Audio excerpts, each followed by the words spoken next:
This is actually Bagoy's brother.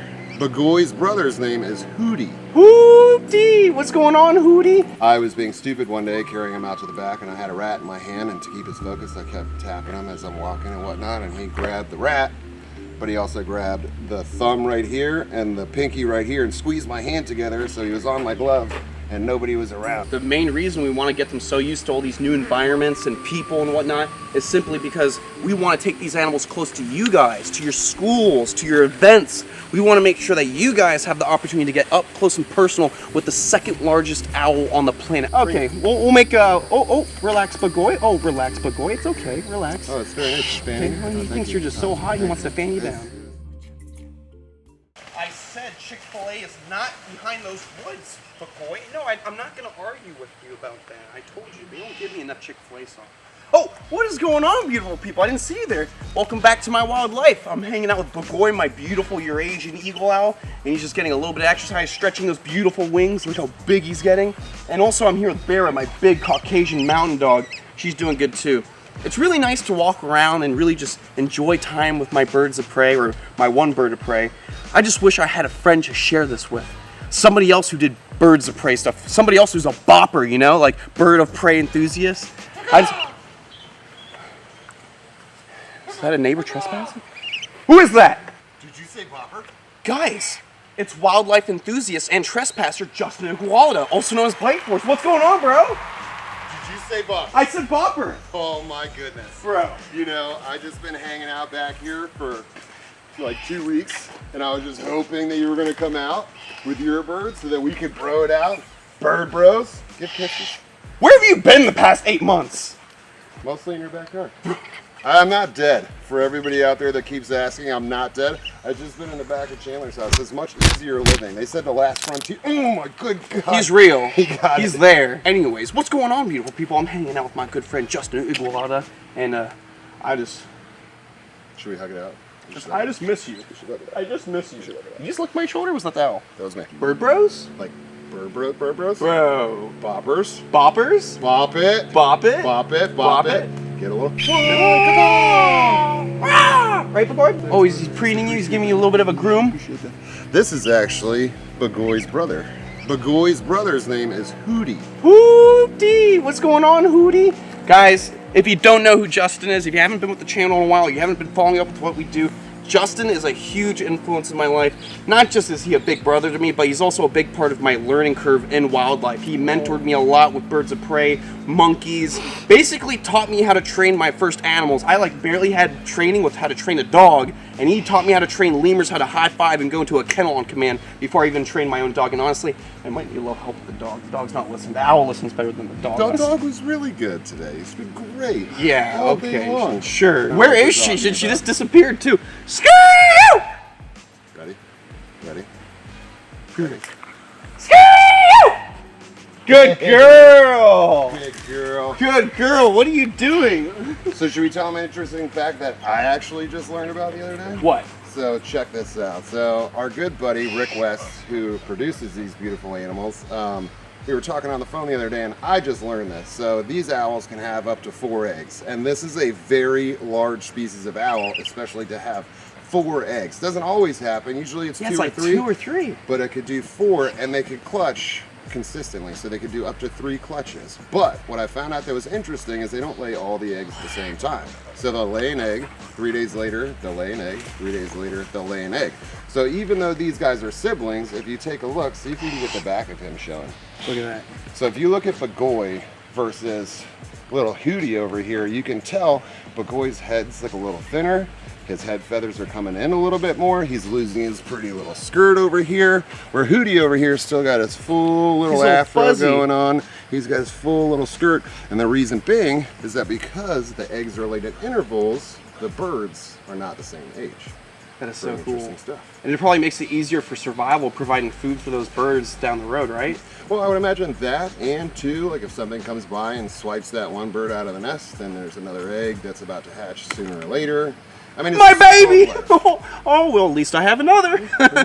Bro, let's take a walk. Let's walk around the property. The cool thing about having this big property is it's peaceful. We don't have people running by with loud machines or anything. No. We can just walk around the property, enjoy the birds. There's just strange people parked outside every time I get here. It's no big deal. Yeah, it's just the neighbors. But anyways, dude, I am so happy that you finally came out here. Justin's been so busy. You guys wonder where he's been at. This man has his own life. He has kids. He has a wildlife park to run. He has so much to do. It's been a lot. It's been a lot. We had COVID hit. That was definitely not good. The channel kind of went downhill. I know a lot of people have been asking and a lot of people have been bothering Chandler and Tyler. I will be coming back. We will let you know when that's going to happen. It's going to be soon. Dude, I can't thank you enough. The only reason I have this owl right here on my glove is because Justin was nice enough to put me in connection where to get the owls. And honestly, this guy's done so much for me in my life. He helped me get my permits. He helped me learn a lot about training. He helped me become a man. Well, he taught me how to look somebody in the face and say, no, I'll stay and I will not go and this is what I'm gonna do. At the end of the day, you did learn some stuff, but you have to put the work in. I try to tell that to everybody out there. Anybody can train you to do anything, but if you're not willing to put the effort and work behind it, then you're never going to get to where you want to be. And Chandler's put every bit of effort into everything he's done, which is why he is where he is. I just thank you for letting me in your life and letting me clean your poop and that. your snake cages and really just get in there and work for you. Well, we're just a couple boppers, you know? I don't want to be on the side of the fence where, like, I want to be like that guy that says, okay, we have this stuff, nobody else should have it. Realistically, these aren't like pets or whatever. But they're educational ambassadors. Yes, but I do believe that if you have the time, if you're doing nothing, the money, the place, and literally all day doing nothing to spend with an animal like this, it's a possibility. Yeah, it's why not? There's There's a lot of enthusiasts out there that have birds of prey. They're not just falconers, but also just birds of prey enthusiasts, and they want to have a bird of prey like this in their life. They might make it their personal pet. Like always, we try to tell people they're not, not that most of the animals you see us work with, they're not personal pets. They're educational ambassadors, or we're using them for conservation efforts. So the big thing is always know what you're dealing with. Have the knowledge to be able to take care of it. And like you said, the financial backing to take care of these animals too, because it can get pricey feeding these guys. Let me ask you a question. How much money do you think in the last 3 weeks that you spent just to feed this baby bird? Let me look at my checkbook. I'm pretty sure it's going around a couple $100. Wait. I've had this bird for about like 2 months now. 2 months. Man, this bird is probably eating at least $250 to like $400 and something worth of mice alone. And just think of it like this.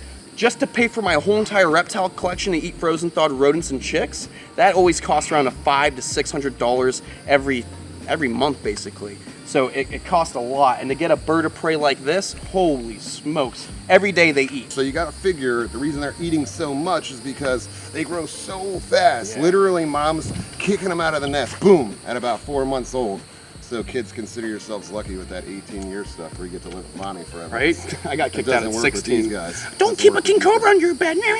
Oh, relax, Bagoy. Oh, relax, Bagoy. It's okay. You want to keep walking? Yeah. Let's go walk. Let's go this way. So anyways, guys, what we're doing right now is just taking a good walk throughout the property. We have the anklets and the jesses on the birds just so they're used to sitting on the glove and comfortably walking around new environments. It's so important.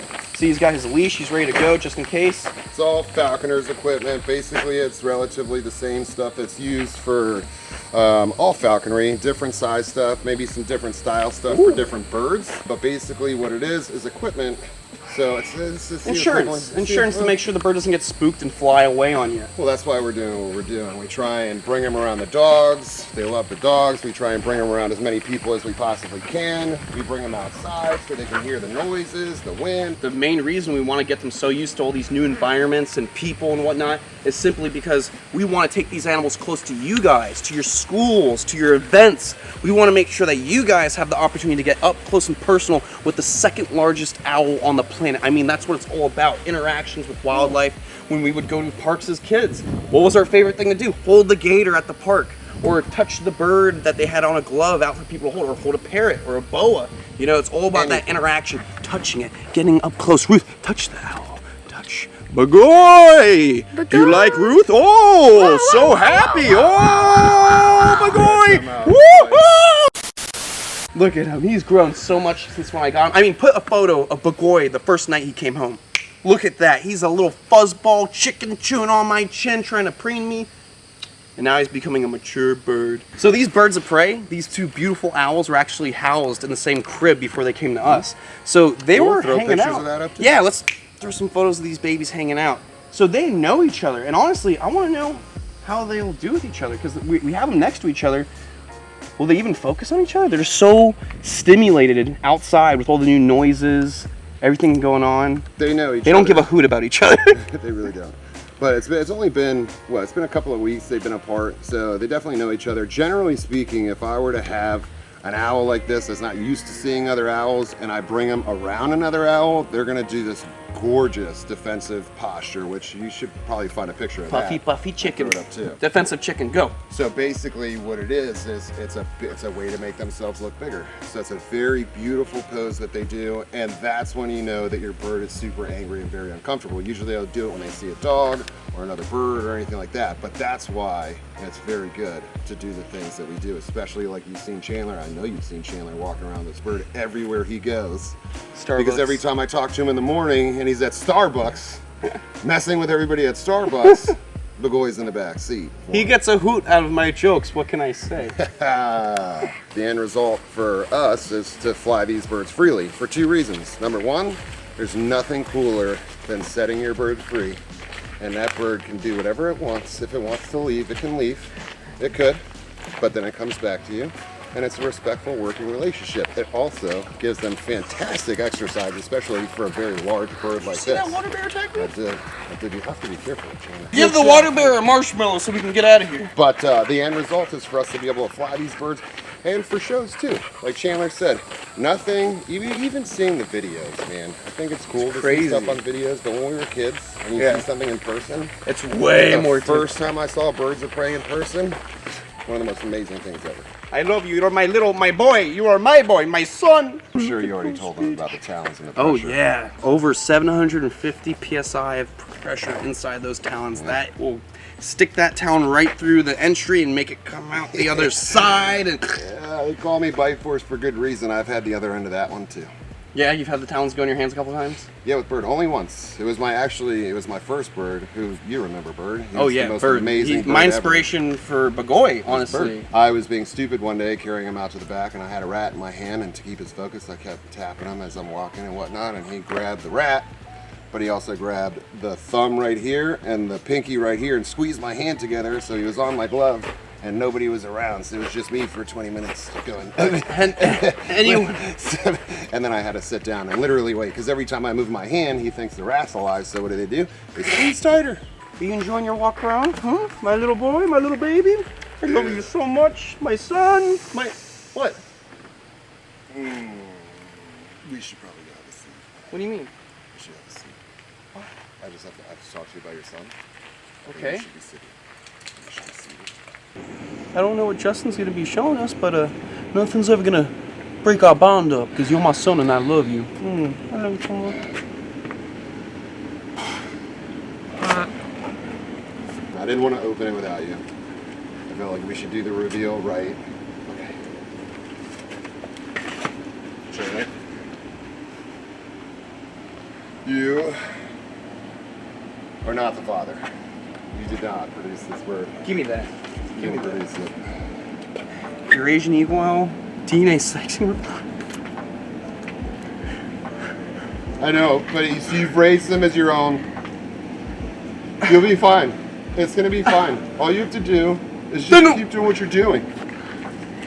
But the owl in the motel in Alabama, I don't get it. It's just, Why did she say this is my son? I know, listen, I know that like things happen. Realistically, like I think what it is she knew that you can provide a better life, and just because another person provided I've been that, wasting money feeding this thing. get it away. I've been wasting money feeding this thing. Oh my, get. I'm gonna keep him. I'm just gonna keep him anyways. I don't care. You hear that? He says Chandler's my dad, and I'm not going anywhere. It's and not he's about gonna. blood, hey, though. It's about and he's blood. gonna represent the Cavendish name until he's in a bird grave, just like me. Until I'm in a bird grave. This is my son. Don't show the. I am the father. I am the father. Justin, I'm gonna have security take you away. So it doesn't matter what that piece of paper says, because all that matters is the time I've spent with this young man to make him the bird he is today. Bagoy, the second largest owl on the planet. That's very respectful of you, my friend. Come on. I'll see you next time, Justin. All right, Justin's gonna go nap in the woods. I guess he lives here now and pays rent. All right, beautiful people, if you haven't heard, what? Huh? What was that? No way. No way. Yes, I am. Okay, I get it. He's very excited, guys. Croc Fest, June 26th. If you haven't heard, you gotta get out there. He's talking about how Gharial is his favorite crocodilian, and I think it's a pretty cool crocodilian too. What do you like about him? Oh, really? Oh, yeah, I do think they need more protection, and that's what we're doing. Every little bit of money that you spend at Croc Fest, the ticket you pay for, anything that you buy at the auction, all that money goes towards the critically endangered gharial and fighting for the conservation of this beautiful species, only found in India now. They used to be found in other countries, now it's just India, so we gotta protect those little areas where we can find them still and make sure we can see gharials for generation after generation. Why? Because they're keystone species, so get your butt out to Croc Fest and help support your ecosystems. Come out to Croc Fest, you can hang out with me, you can hang out with Justin, Tyler Nolan, Savannah from Gatorland. A whole bunch of people are coming out. It's gonna be a great time. Auctions, drinks, free food. Man, free food, that's plenty enough to say. Here in Tampa, Florida, at the Tampa Zoo, Lowry Park. I'll see you there. Right, Bagoy? Am I gonna see you there? Or, oh, what's that? Oh, you can't go because it's an AZA zoo and they don't want dirty birds like you? Oh, you are not a dirty bird. But we will follow all the AZA rules. See you at Croc Fest.